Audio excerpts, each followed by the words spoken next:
L'analyse fondamentale d'action créée par Benjamin Graham, le professeur et tuteur de Warren Buffett, c'est un type d'analyse financière qu'on utilise normalement pour investir à long terme. C'est l'analyse fondamentale d'action qui permet de trouver les meilleures actions qui existent dans la bourse. Une des principales techniques d'investissement de long terme, c'est les buy and hold, créées par Benjamin Graham aussi. Buy and hold en français, c'est acheter et conserver. Cette méthode consiste d'acheter des bonnes actions à un prix et à une valorisation acceptable et les garder à long terme, en profitant de la rentabilité des dividendes, mais aussi en profitant de la hausse du cours de l'action.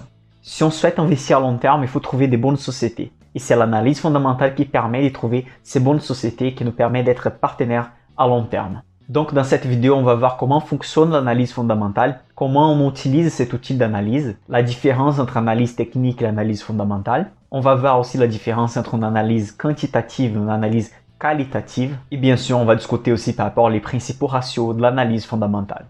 Mais avant qu'on commence tout ça, je me présente, je suis Michael Ravaneda, je suis ingénieur, analyste financier et cette chaîne elle est faite pour les investisseurs à long terme. Si ce sujet vous intéresse, n'oubliez pas de liker la vidéo, de partager cette vidéo avec vos amis, car ici vous allez trouver toujours des contenus à long terme. Une fois qu'on va commencer une analyse sur une certaine société, il y a certaines questions qu'on est obligé de se poser. Est-ce que la société possède un chiffre d'affaires ou une recette qui est en hausse? Est-ce que cette société a une marque forte pour se protéger de la concurrence? Ou cette société possède un produit, un service qui a beaucoup d'avantages par rapport à la concurrence? Est-ce que cette société a un niveau de dette acceptable? Ces types de questions on peut répondre avec les ratios de l'analyse fondamentale et aussi l'analyse qualitative des ratios. L'analyse fondamentale elle permet de transformer les comptes des résultats et les bilans, donc les résultats de la société en termes de passifs, actifs et capitaux propres, transformer toutes ces données en des ratios plus faciles à comprendre que sont les ratios de l'analyse fondamentale. Donc ce sont des ratios qu'on va analyser et on va avoir une vision globale de la situation de la société. Donc c'est avec l'analyse fondamentale on est intéressé par rapport aux ratios et ces ratios sont calculés avec les bilans et les comptes des résultats. On a ces données actualisées tous les 3 mois parce que tous les 3 mois, les sociétés sont obligées en fait de partager ces données avec les investisseurs, avec les médias. Donc par définition déjà, l'analyse fondamentale c'est quelque chose de au moins moyen terme parce que vous imaginez dans une année, on va avoir les données des ratios fondamentaux actualisés 4 fois. Donc, si on va investir à long terme, on va utiliser l'analyse fondamentale pour pouvoir comparer les ratios des sociétés d'un même secteur pour trouver en fait la société qui va être gagnante à long terme. Donc, on analyse les résultats, on analyse les marges, les choses qui vont en fait ramener les sociétés à gagner des clients, à gagner des produits, à gagner de l'argent à long terme. Bon, donné ces types de définitions, on peut voir déjà la différence entre l'analyse technique et l'analyse fondamentale. L'analyse technique, elle va être utilisée plutôt pour les courts termes. Donc, ceux qui utilisent l'analyse technique, ils vont regarder les mouvements et aussi les ratios liés au mouvement no graphique d'une action pour prendre une décision liée à la probabilité des hausses ou des baisses. Dans l'analyse fondamentale, les principaux indicateurs, ce sont des ratios liés au compte des résultats et les bilans de la société. Donc, les ratios financiers partagés à chaque trimestre. Dans l'analyse technique, en fait, les ratios vont être des tendances et des probabilités. Dans l'analyse fondamentale, normalement, on va trouver des investisseurs un peu plus conservateurs ou des investisseurs agressifs mais qui pensent à un très long terme. Dans l'analyse technique, on va trouver plutôt des investisseurs qui vont faire des spéculations ou plutôt des investissements à court terme. Donc l'analyse fondamentale, on va utiliser pour les moyens et long terme et l'analyse technique pour les courts termes. Donc maintenant, on va aller plus à fond dans les sujets de l'analyse fondamentale en soi. On peut diviser déjà l'analyse fondamentale en macroéconomie et microéconomie. Macro, on va faire attention par rapport à toutes les données de la macroéconomie globale. Donc, par exemple, les niveaux d'inflation, les niveaux des taux de l'État, les niveaux d'endettement, les niveaux de chômage de la société. Tout ça, il a un grand impact sur les secteurs d'activité de certaines sociétés. Vous pouvez imaginer qu'une société d'énergie, elle va être très impactée par rapport aux choix que l'État va faire pendant une crise ou pendant la hausse du marché.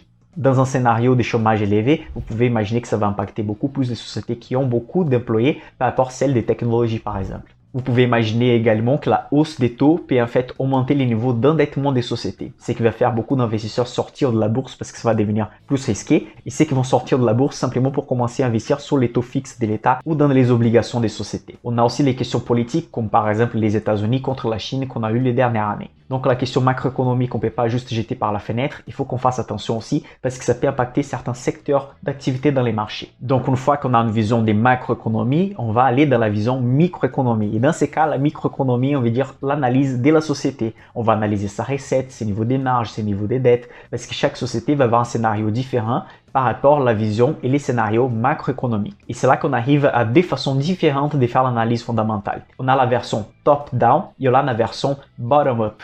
En anglais, ça veut dire qu'on va aller du haut vers le bas et du bas vers le haut. Donc la top-down, du haut vers le bas. Déjà, les investisseurs vont commencer par l'analyse macroéconomique et vont analyser quelles sociétés et quels secteurs vont se bénéficier de tels scénarios macroéconomiques. Et ensuite, ils vont aller dans les secteurs qui vont se bénéficier. Ils vont choisir en fait une, deux ou trois sociétés de ces secteurs. Ils vont faire en fait un portefeuille basé sur l'analyse macro. Et ensuite, ils vont choisir les sociétés micro, donc chaque société qui va se bénéficier de ces scénarios. Dans l'analyse bottom-up, on va déjà trouver les entreprises qui sont gagnantes dans les marchés, peu importe en fait la situation économique globale. Parce qu'on va partir du principe que dans tous les secteurs, on va avoir une société gagnante. Même si un secteur est impacté par une crise économique, toujours on va avoir une société qui va s'en sortir mieux que les concurrents et du coup les cours de l'action vont être tirés vers le haut. Quelle est la meilleure méthode, celle la plus utilisée? Ça dépend de la philosophie de chaque investisseur. Moi, personnellement, je préfère l'analyse bottom-up. C'est l'analyse où on va trouver des bonnes sociétés et ensuite, on va analyser plutôt les niveaux globaux. C'est plutôt de cette manière que Benjamin Graham, Warren Buffett et Peter Lynch pensaient aussi. Mais il y a des autres grands investisseurs comme Philip Fisher qui vont faire plutôt une analyse top-down. Ils vont analyser la macroéconomie et ensuite, ils vont filtrer pour arriver dans des secteurs qui vont être bénéficiés par la situation du scénario actuel. Donc, il n'y a pas de correct ou pas correct. Il est même recommandé de mélanger un peu les deux. Je préfère en fait filtrer déjà les bonnes sociétés et ensuite regarder dans quel secteur elles sont placées, quel type de produits pour continuer l'analyse et voir si je vais placer dans mon portefeuille. Et dans l'analyse fondamentale, en dépendance, on va utiliser la version du haut vers le bas, de la macroéconomie vers la microéconomie ou de la microéconomie qui s'analyse des sociétés vers la macroéconomie. On doit séparer l'analyse dans les niveaux qualitatifs et les niveaux quantitatifs. Quand on va analyser les ratios de l'analyse fondamentale, on va plutôt être intéressé par la partie quantitative de l'analyse. Et dans la partie qualitative, on va plutôt analyser la qualité des produits, la qualité du management, comment la société pense à long terme. Normalement, dans cette deuxième partie, c'est un peu plus subjectif. Il faut qu'on fasse confiance, il faut qu'on aille un peu plus à fond pour connaître qui sont les personnes qui sont dans la tête de la société.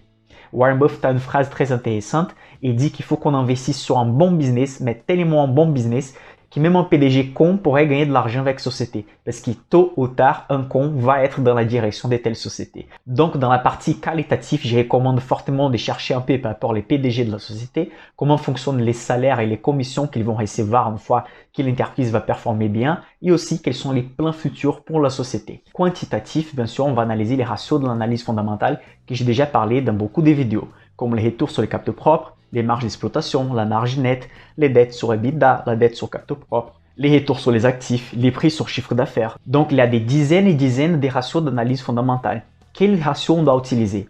Donc, en fait, on ne peut pas utiliser tous les ratios, sinon on ne va jamais trouver la société parfaite. Donc, ça n'existe pas. Surtout, certaines sociétés vont avoir un bon niveau de marge, mais un niveau de dette plus élevé, et etc. Si une société elle a tout impeccable, elle va être tellement valorisée dans la bourse qu'il ne va pas valoir la peine d'acheter. Donc, c'est difficile, en fait, d'utiliser beaucoup de ratios. Ce que je recommande, c'est d'utiliser au moins un ratio des dettes, comme par exemple dette sur EBITDA ou dette sur capitaux propres. Je recommande d'utiliser des ratios de rentabilité, comme les retours sur les capitaux propres et marge d'exploitation ou marge nette, ou même les trois, et aussi analyser les niveaux de valorisation. Les prix sur les chiffres d'affaires, les prix sur les bénéfices nets par action, c'est les PER, ou aussi les prix sur les cash flows. Si vous ne connaissez pas les ratios d'analyse fondamentale que je viens de citer, ou si vous voulez connaître un peu plus à fond ces sujets, je vous recommande de télécharger l'ebook qui est ici dans la description de la vidéo. J'avais écrit cet ebook l'année passée et j'ai actualisé pour l'année 2021. Donc, ce sont presque 60 pages d'informations par rapport à l'analyse fondamentale d'action. Je suis aussi intéressé à savoir votre retour par rapport à cette lecture.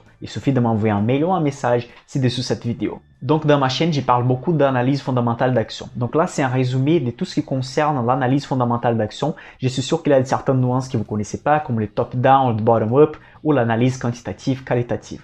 Donc, si cette vidéo était utile pour vous, n'oubliez pas de liker la vidéo, de partager avec vos amis et aussi profitez les books pour aller un peu plus à fond sur l'analyse fondamentale d'action. Pour aujourd'hui, c'est tout. Je suis Michael Ravaneda et on se voit à la prochaine.